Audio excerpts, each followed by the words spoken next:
अब मेन मुद्दे की बात पे आते हैं कि काउंसलिंग का प्रोसेस क्या है।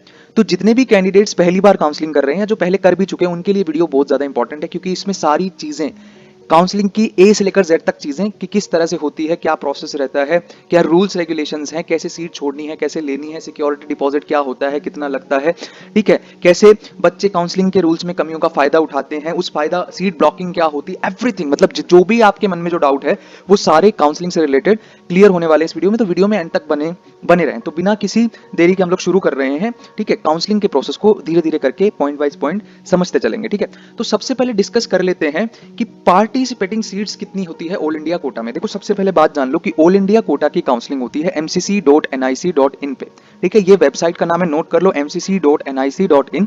इस वेबसाइट पे all India quota 15% all India quota की काउंसलिंग होती है। उससे भी पहले जिन भी पेरेंट्स को या स्टूडेंट्स को नहीं पता है 15% ऑल इंडिया कोटा और 85% स्टेट कोटा क्या होता है, उनको मैं जल्दी से बता दे रहा हूँ। इंडिया में जितने भी मेडिकल कॉलेजेस हैं उन टोटल मेडिकल कॉलेजेस की टोटल एमबीबीएस की सीटें, लेट सपोज 100% सीट, ठीक है, उन टोटल सीटों की 15% सीटें आती हैं ऑल इंडिया कोटा में, ठीक है। इन 15% ऑल इंडिया कोटा की सीटों के लिए देश का किसी भी स्टेट का बच्चा अप्लाई कर सकता है। फॉर एग्जाम्पल मैं दिल्ली से हूं बट मैं चाहता हूं मेरे को यूपी का कॉलेज चाहिए, फॉर एग्जाम्पल केजीएमसी, ठीक है। तो मैं ऑल इंडिया कोटा के थ्रू उस केजीएमसी की सीट को ले सकता हूं, ठीक है। केजीएमसी की सीट लेने के एक स्टूडेंट के पास दो ऑप्शन हो सकते हैं यदि वो यूपी से है, बट वो यूपी से नहीं है बच्चा, मतलब जहां वो कॉलेज है, for example KGMC Lucknow UP के अंदर है। केजीएमसी लेने का एक तरीका होगा जो यूपी से बाहर का बच्चा है ऑल इंडिया कोटा के थ्रू, मतलब यूपी से बाहर का जो बच्चा होगा वो ऑल इंडिया कोटा के थ्रू केजीएमसी में एडमिशन ले सकता है। जो 15% सीटें केजीएमसी की ऑल इंडिया कोटा में है उन सीटों पे वो दावा कर सकता है। काउंसलिंग के प्रोसेस, एक मेरिट लिस्ट निकलती है, रैंक के आधार पर कॉलेज मिलता है, जिसकी रैंक अच्छी और जिसने प्रायोरिटी में ऊपर कॉलेज डाला रहता है उसको वो सीट मिल जाती है उसकी डिजर्विंग रैंक के ऊपर। तो पूरी चीज समझाई जाएगी, ठीक है। उससे पहले हम लोग डिस्कस कर ले रहे हैं कि कितनी, आई होप आपको समझ में आएगा कि 15% ऑल इंडिया कोटा क्या है और 85% स्टेट कोटा क्या है। मतलब 85% जो स्टेट का कोटा है उसमें केवल स्टेट के डोमिसाइल कैंडिडेट्स ही अप्लाई कर सकते हैं, ऑल ओवर इंडिया से कोई भी अप्लाई नहीं कर सकता। फॉर एग्जाम्पल मैं यूपी से नहीं हूं तो मैं यूपी के स्टेट कोटा में अप्लाई नहीं कर सकता हूं। यदि मुझे यूपी का ही कॉलेज चाहिए और मैं यूपी से बाहर का हूं तो मुझे ऑल इंडिया कोटा की काउंसलिंग करानी पड़ेगी, जो कि mcc.nic.in पर होती है। मेडिकल काउंसलिंग कमेटी कंडक्ट कराती है ये काउंसलिंग, ठीक है। अब बात करते हैं, जिनको ये बेसिक बेसिक बातें पता है वो थोड़ी सी स्पीड बढ़ाकर देख सकता है, आगे बहुत इंपॉर्टेंट चीजें आने वाली हैं, ठीक है। जहां पर जीरो से चीजें समझाई जा रही है, ठीक है। मैं ये बिल्कुल मान के नहीं चल रहा है कि आपको पहले से काउंसलिंग पता होगी, मैं ये मान के चल रहा हूं कि आपको जीरो नॉलेज है काउंसलिंग के बारे में और सब चीज एक एक करके बताई जा रही है, ठीक है।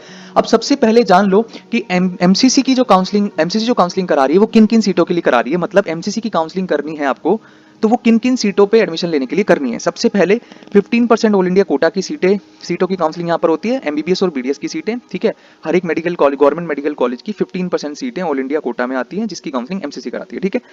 100% seat of BHU, Banaras Hindu university की 100% एमबीबीएस की सीटों की काउंसलिंग भी यही होती है, एमसीसी पे ही, ठीक है। एमसीसी कराती है, ऑल इंडिया काउंसलिंग करनी पड़ती है। एम्स में, यदि आपको देश में कोई भी एम्स चाहिए, एम्स की 100% सीटों की काउंसलिंग यहीं पर होती है, एमसीसी पे, ठीक है। तो ऑल इंडिया काउंसलिंग करनी है यदि आपको एम्स में जाना है तो। जिपमर की सीटों का, एएमयू की सीटों का, दिल्ली की जितनी भी सीटें, दिल्ली और आईपी यूनिवर्सिटी की सीटें हैं उनकी 15% जो सीटें हैं वो भी, उसकी काउंसलिंग भी एमसीसी ही कराती है, ठीक है। अब जो जामिया की ओपन सीट है, फैकल्टी ऑफ डेंसिटी, मतलब ये बीडीएस का कॉलेज है उसके अंदर, और 15% all India seats of ESIC, जितने भी ईएसआईसी के कॉलेजेस हैं, ESIC beta, ESIC Bangalore, ESIC Chennai, तो जितने भी ईएसआईसी के देश में कॉलेजेस हैं उनकी 15% सीटों की काउंसलिंग भी एमसीसी कराती है, ठीक है। उसके अलावा दिल्ली यूनिवर्सिटी, ठीक है, दिल्ली यूनिवर्सिटी और आईपी यूनिवर्सिटी के दो कॉलेज के स्टेट कोटा की काउंसलिंग भी एमसीसी कराती है। मतलब आपको वहां पे ऑप्शन सेलेक्ट करना होता है, जब आप रजिस्ट्रेशन करते हो तो वहां पे आपको ऑप्शन सेलेक्ट करना होता है कि आप दिल्ली यूनिवर्सिटी के लिए भी दावेदार हो कि नहीं, ठीक है। वहां पे आपसे पूछा था, अभी आगे आने वाले कुछ समय में आपको पता चलेगा कि मैं क्या कहना चाह रहा हूँ, ठीक है। मतलब दिल्ली का जो स्टेट कोटा, 85% स्टेट कोटा, जो दिल्ली डोमिसाइल कैंडिडेट्स है जिन्होंने अपनी 11th और 12th दिल्ली से करी है। पहली बात तो दिल्ली यूनिवर्सिटी क्लेम करने के लिए आपकी 11th और 12th दिल्ली से होनी चाहिए, मतलब दिल्ली में दो यूनिवर्सिटी है, Delhi university and IP university, Indraprastha university. तो उन दोनों यूनिवर्सिटी में क्लेम करने के लिए खुद को आपकी 11th और 12th दिल्ली से होनी चाहिए, एज सिंपल एज दैट, ठीक है। तो आप दिल्ली की 85% सीटों के लिए एलिजिबल हो जाओगे, ठीक है। तो मौलाना आजाद मेडिकल कॉलेज, ठीक है, VMMC, RML, UCMS, lady Hardinge, इन 5 कॉलेजेस की काउंसलिंग जो स्टेट कोटा की 85% की काउंसलिंग है वो एमसीसी पर ही होती है। बट आईपी यूनिवर्सिटी के 3 कॉलेजेस कौन कौन से, डॉक्टर बीएसए रोहिणी में जो है दिल्ली में, एनडीएमसी कॉलेज, ठीक है, नॉर्थ डीएमसी का जो कॉलेज है वो, ठीक है, और उसके अलावा एक college ACMS all India counselling में पार्टिसिपेट नहीं था, army college of medical sciences, उसमें केवल डिफेंस कोटा वाले स्टूडेंट्स ही एडमिशन ले सकते हैं। ये कॉलेज भी आईपी यूनिवर्सिटी के अंदर है। तो इन 3 कॉलेज की जो काउंसलिंग होती है स्टेट कोटा वाली, 85% स्टेट कोटा की जो काउंसलिंग होती है वो आईपी यूनिवर्सिटी खुद अपने पोर्टल पे ipu.ac.in पे कंडक्ट कराती है, ठीक है। तो दिल्ली के 5 कॉलेज की 85% स्टेट कोटा की काउंसलिंग एमसीसी पे होती है, बाकी 3 कॉलेजेस की आईपी यूनिवर्सिटी अपनी अलग से कंडक्ट कराती है, ठीक है। इतनी बात आपको अच्छे से समझ आई हो, आई होप। आगे बढ़ते हैं, ठीक है। ये चीज मैं आपको पहले भी डिस्कस कर चुका हूं कि 11th and 12th Delhi university की एलिजिबिलिटी क्या है। दिल्ली यूनिवर्सिटी का जो 85% स्टेट कोटा है उसकी एलिजिबिलिटी है 11th एंड 12th आपकी दिल्ली से होनी चाहिए, ठीक है। उसके अलावा बात कर ले कि VMMC ABI मतलब RML की बात कर रहा है, ये साइसी डेंटल आईपी यूनिवर्सिटी की भी अगर आपकी एलिजिबिलिटी रखनी है तो आपकी 11th 12th जो है वो दिल्ली से ही होनी चाहिए, ठीक है। उसके बाद बात कर लेते हैं AFMC। देखो AFMC एक्सेप्शनल केस है यहाँ पर। AFMC कॉलेज के लिए जो भी बच्चे अप्लाई करना चाहते हैं उनका रजिस्ट्रेशन तो उनको एमसीसी की साइट पे करना पड़ेगा, ठीक है। एमसीसी का काम केवल रजिस्ट्रेशन तक ही है, बाकी काउंसलिंग आगे AFMC अपनी साइट पे खुद अलग से कंडक्ट कराती है, ठीक है। एमसीसी पे केवल रजिस्टर करना होता है, एमसीसी लिस्ट भेज देती है AFMC पुणे को, ठीक है, उनकी अथॉरिटीज को कि इन स्टूडेंट्स ने हमारे यहाँ पर रजिस्टर कराया, और फिर AFMC पुणे जो है वो बच्चों को काउंसलिंग प्रोसेस के थ्रू सेलेक्ट करता है, ठीक है। तो जिस भी बच्चे को AFMC जाना है उसको रजिस्ट्रेशन तो यहाँ करना पड़ेगा एमसीसी पे, बाकी सारा प्रोसेस AFMC की साइट पे, ठीक है। उसके बाद क्या है, अब कर लेते हैं मुद्दे की बात कि स्टेप्स क्या होते हैं काउंसलिंग के प्रोसेस में, कैसे काउंसलिंग होती है, ठीक है। पहले मैंने बता दिया mcc.nic.in पे काउंसलिंग होती है। दूसरी बात ये कि कौन कौन सी सीटें, दिल्ली और आईपी यूनिवर्सिटी वाली चीजें बता दी हैं, AFMC के बारे में बता दिया है, ठीक है। अब स्टेप्स ऑफ द काउंसलिंग क्या होते हैं। सबसे पहले आपको रजिस्ट्रेशन करना होता है, रजिस्ट्रेशन फॉर्म्स निकलते हैं। देखो सबसे पहले एमसीसी की साइट पे एक काउंसलिंग का पूरा शेड्यूल आता है, ठीक है। काउंसलिंग के शेड्यूल में क्या क्या आता है, रजिस्ट्रेशन की डेट आती है, कब आपको सिक्योरिटी फी देना है, चॉइस फिलिंग कब स्टार्ट होगी, रिजल्ट कब अनाउंसमेंट होगा, रिपोर्टिंग पिक करने का एक से 2 हफ्ते का टाइम दिया जाता है ना, 10 दिन का टाइम रिपोर्टिंग करने का दिया जाता है। तो पूरा एक शेड्यूल आता है एमसीसी की साइट पे, ठीक है।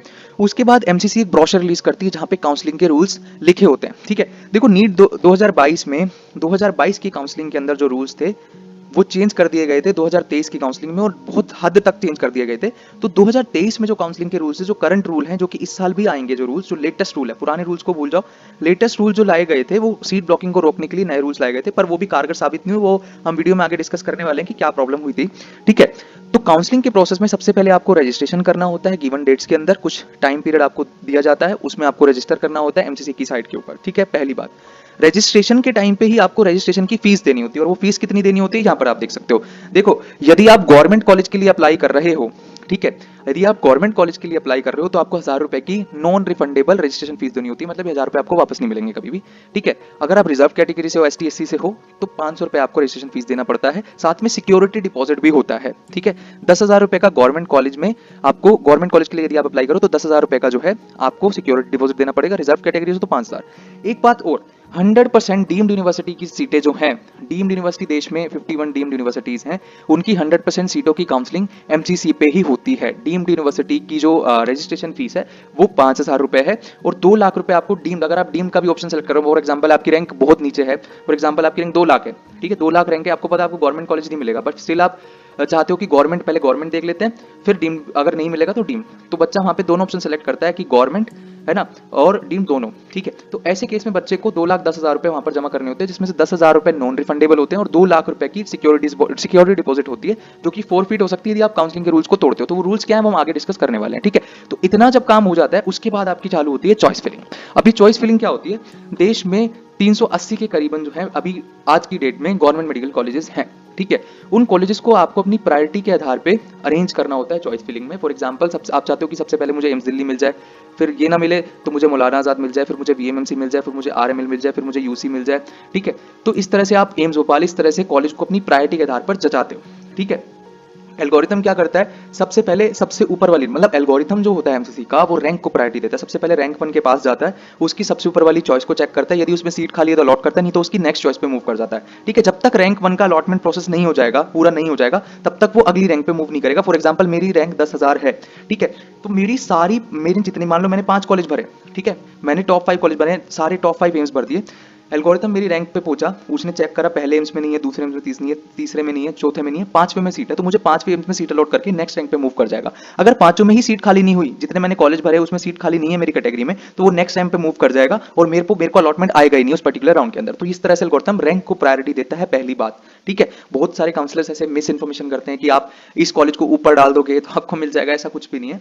एल्गोरिथम रैंक को प्रायोरिटी देता है, ना कि कॉलेज के ऑर्डर को। ठीक है, आपकी रैंक पर आएगा फिर आपकी प्रायोरिटी देखी जाएगी। तो जिसकी रैंक अच्छी है और उसने प्रायोरिटी में कॉलेज जचा रखे हैं, तो पहले अलॉटमेंट अच्छी रैंक वाले बच्चे का होगा, उसके बाद उससे नीचे वाली रैंक का होगा। कोई भी हेरफेर इसमें नहीं हो सकता है। ठीक है, उसके बाद हम बात कर ले रहे हैं चॉइस फिलिंग के बाद चॉइस लॉकिंग होती है। जब मान लो आपने चॉइस फिलिंग कर दी, ठीक है, फॉर एग्जांपल आपने मौलाना आजाद मेडिकल कॉलेज भरा और गलती से मौलाना आजाद डेंटल कॉलेज डल गया आपकी लिस्ट में, है ना, तो आपसे पूछता है कि आप चॉइस लॉक करना चाहते हो कि नहीं। तो चॉइस लॉकिंग का ये है कि आप श्योर हो ना कि जो आपने चॉइस भरी है उसके लिए आप श्योर हो ना, बाद में मत कहना कि मैंने तो ये भरी थी और मुझे ये सीट मिल गई। तो वो चेक करने के लिए होता है कि आपने कुछ गलती तो नहीं करती। तो चॉइस लॉकिंग से पहले आपको एक बार अपना चेक कर लेना होता है कि जितने भी मैंने कॉलेजेस फिल करे हैं उसमें कोई बीडीएस तो बीच में नहीं चला गया, या कोई ऐसा कॉलेज तो नहीं चला गया गलती से ऊपर जो मैं चाहता ही नहीं, जहां पे मैं एडमिशन ले नहीं सकता। ठीक है, तो चॉइस फिलिंग के बाद चॉइस लॉक करना होता है। यदि आप इनकेस चॉइस लॉक करना भूल जाते हो तो ऑटो लॉक कर देता है एमसीसी आपका चॉइसेस को, ऑटो लॉक की सुविधा यहां पर दी जाती है यदि आपने चॉइस लॉकिंग करना यदि आप भूल गए हो तो। ठीक है, उसके बाद आपका आता है प्रोसेसिंग होती है सीट की, मतलब वो एमसीसी 2 से 3 दिन का टाइम लेता है सीट अलॉटमेंट प्रोसेसिंग करने में। उसके बाद आपका रिजल्ट अनाउंस करता है।